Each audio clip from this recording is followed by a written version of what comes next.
Right, so talking about the removal of the ABS unit and master cylinder replacement on my Subaru.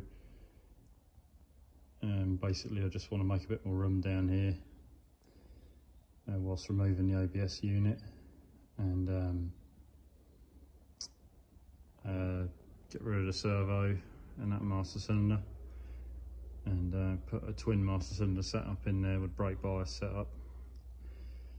So, and obviously remove all the pipe work, so a lot of space around there that's just kind of reserved for that, and I want to put other things in there.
Why it sort of pays to drain the system down first. I'm taking all the unions off, and I'm not getting any brake fluid anywhere. As you'll know, brake fluid takes paint off quite easily, especially if you leave it on there for a few days. I don't like to make a mess with brake fluid. It's not nice stuff. So yeah, just drain it down first. And when I start cracking the unions off and just taking things out of the system, it's just a lot easier. I want to keep some of this pipe work just in case I want to put it back on again, or you know, you can just restore it if you want to. You know, and mainly I just want to get my twin master cylinders on there, and probably some sort of brake bias setup and a pedal box. I might eventually put the pedal box inside, but at the minute I'm just going to keep it easy, but most of the unions are coming undone easy, nice, and this valve here as well, so it's all coming off. Right, one of the next things, remove a servo and remove the pipework from the inner wheel arches, which obviously is one of the first things to probably go in on the car. So one, I reckon the near side might need cutting in one place. If I do cut it, which I don't really want to, because all the brake pipework on this car is clean. As most of you know, Subaru pipework, a lot of it goes inside the car, so it's kept nice and rust free. They do the same with the fuel lines. It's something they've sort of done for quite a while now, and I don't know if they actually do it on the later ones, but they did do it on the early ones, and I've not really found an early one with rotten pipework. So out of all the ideas they had, that seems to work quite well. Anyway, it doesn't really matter. So if I do have to cut it, I have to cut it. I'll probably cut it in an easy to get to place. I'm not just going to salvage it out of the car. I did think about just taking some steel cutters, to steel pipe cutters, to it in several places, just make it easy. But I just thought you're probably not going to find many GC8s with ABS on them anyway. So and this was a British car originally, so I'll just, probably not worth preserving, but I'll just keep it in one piece as much as I can, and get my twin master cylinders in there. Okay. Right, here's a look under the dash. So that's where the servo is bolted to, where the the push rod and the clevis pin assembly to the brake pedal. You see there's a clip on there. Get the finger to it. There, looks nice and easy to take out. There's the studs. Look like they've got 12mm nuts on them. The old Japanese favourite. I'll get straight on there with socket set, quarter drive socket set. I reckon might even buzz them off with a Milwaukee ratchet, maybe. Don't do much hydraulic these days, but sometimes I do. But it shouldn't be too much to get that out of the way, I reckon. So I pull it, withdraw it from the front, and then I'll have another interesting thing. If I do whatever pedal box decision I decide to make, I did think if I did put it inside the car, and I do want to bring the pipes back outside the car, don't know why I'd do that, because the pipes originally ran inside the car to the back, and obviously then out of the inner wheel arches on the back. But if I did want to put pipes going out or something like that, or then keep the reservoirs outside, I could probably make up some sort of gland plate where that bit of the servo comes through. But I haven't really decided on that yet. Like I say, I might sort of do a bit of a strip out inside and go a bit sort of motorsport and stick a pedal box, you know, fabricate something onto the floor, and then fabricate some seat mounts, stuff like that, put some different seats in there, just a bit more sturdy. I like the interior on this car, because I've actually got version 1, 2 STI bucket seats, or you know, the sports seats out of the STI model, which I gather now are rare as rock and horse doo-doo, especially in the condition that mine are in.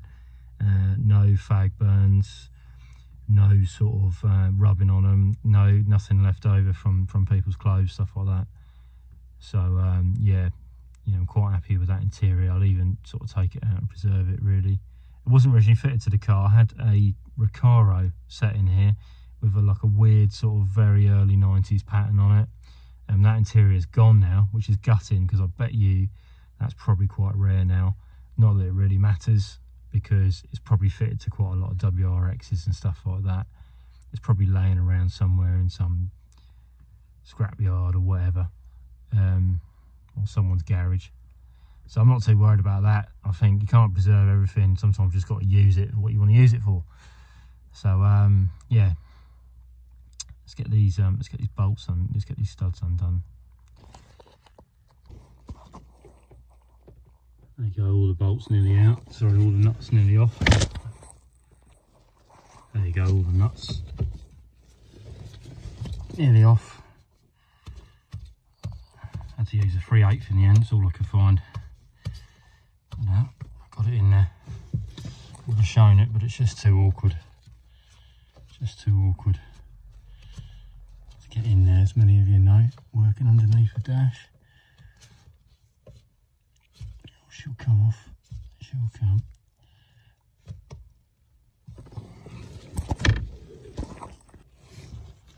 Let's push the clever spin out.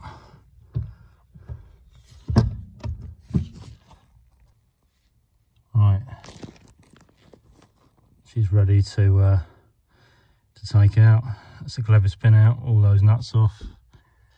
Let's go back into the engine bay.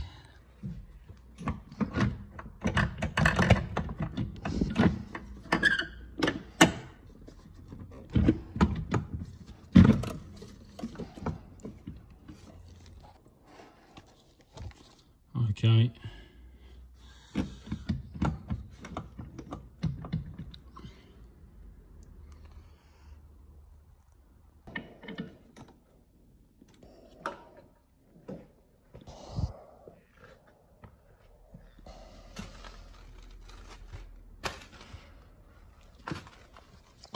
There she is. She's out. It's easy enough. I'll keep that gasket for the body. Right, there you go. That's where the rear brake lines go through to the inside of the car. Then they make their way to the back of the car. And these two I'm just going to tee in to, so I'm going to have some copper lines coming off, go into a T-piece, and then from that T-piece I'll have the rear master cylinder. The master cylinder, that's for the rear. So that'll be easy enough, the lines are already there. There's no point reinventing the wheel, although I do think it might be an idea to connect in another pipe for hydraulic handbrake. Don't know what you reckon. Could be an opportunity, couldn't it? Anyway, see how we got on.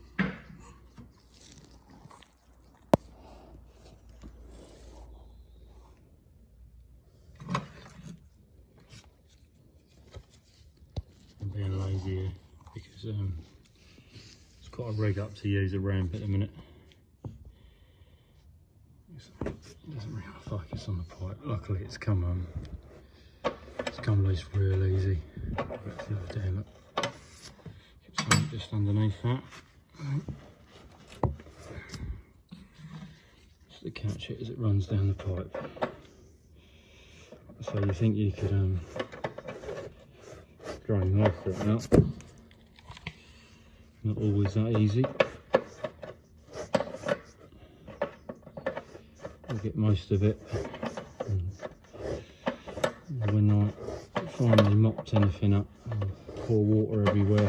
Something I always do, just to disperse any more. Bit of traffic film remover, whatever, really.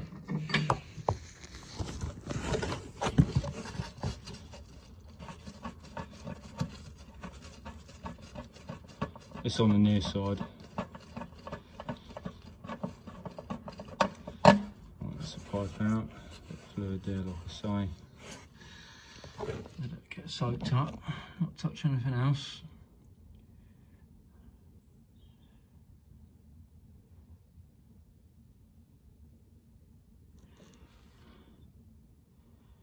Yeah. Right, okay. That's all of the unions off that I need to get undone.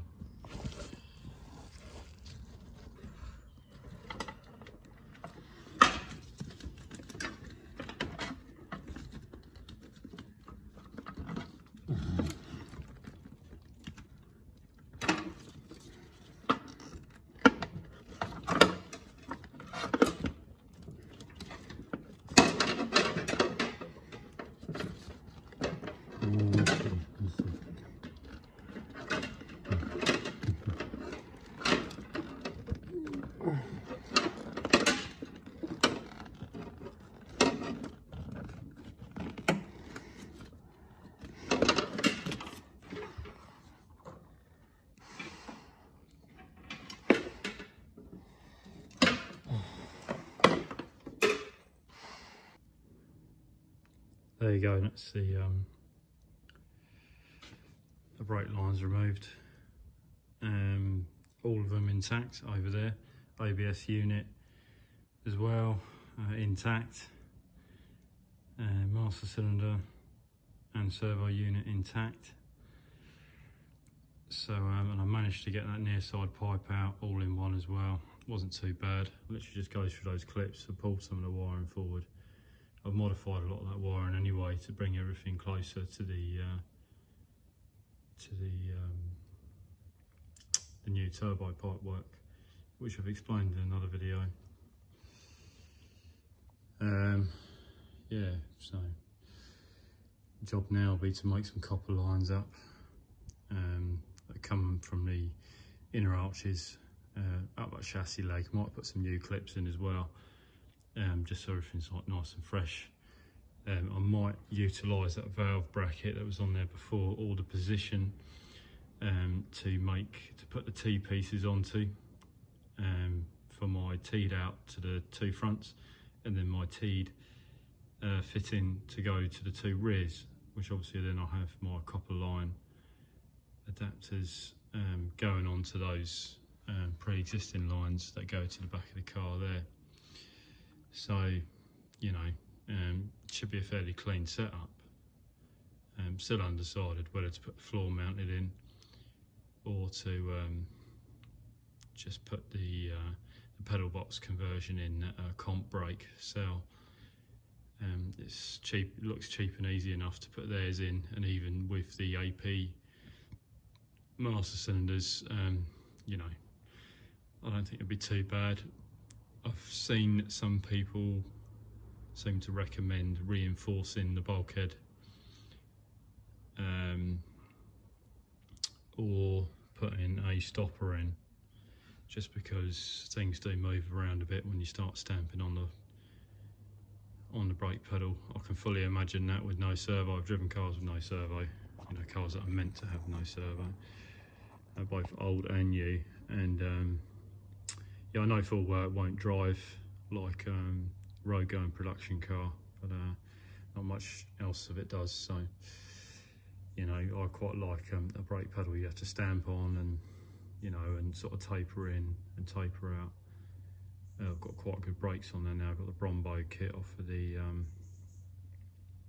320 fronts, and the, I don't know what the size is on the back, but you know, the Brombo gold calipers that were on the later cars, and I've got all new brakes on there, and all the way through to the back plates as well. New shoes on the back for the integral handbrake. Everything, like anything on a car that you're messing about with, you pull something apart to do one thing, there's 10 other things to replace, but that's the fun of motoring.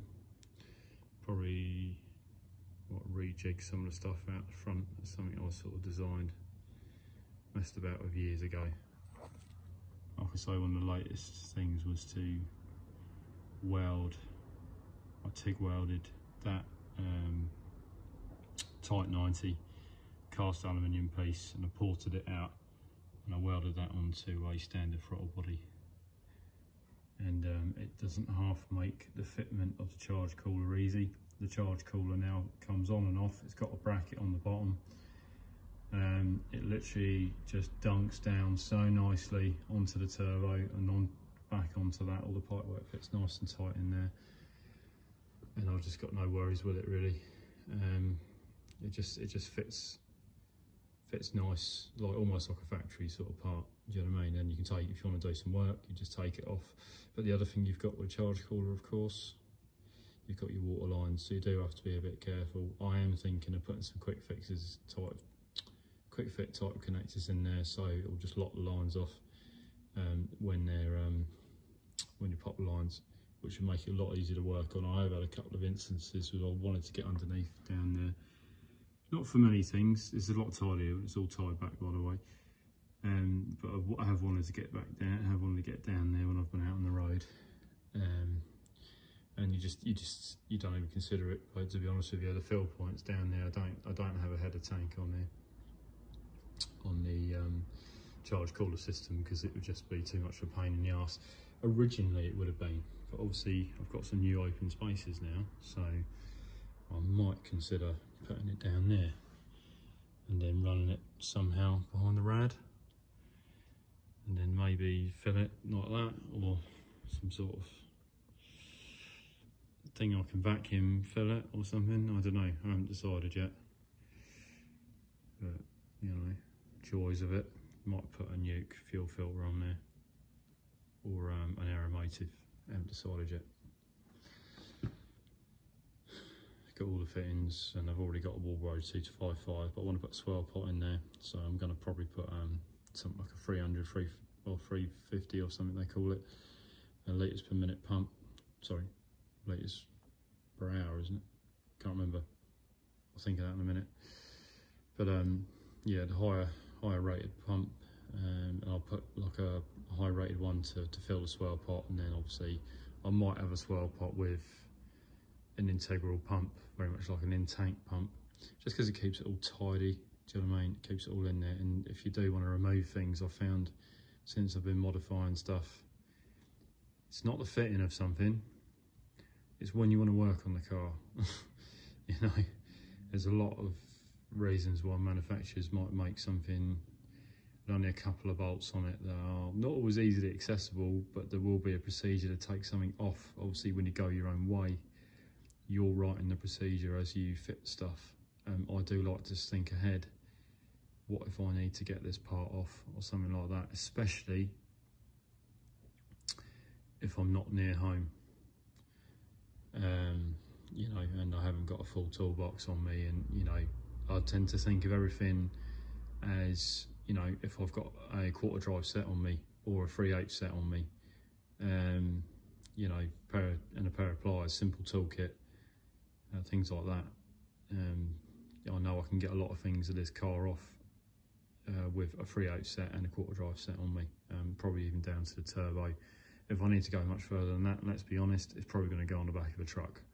So, you know, I can replace a lot of things easily, and I do like the original Subaru maintainability, especially starter motor down there, alternator there. There's the, you know, the auxiliary drive belt.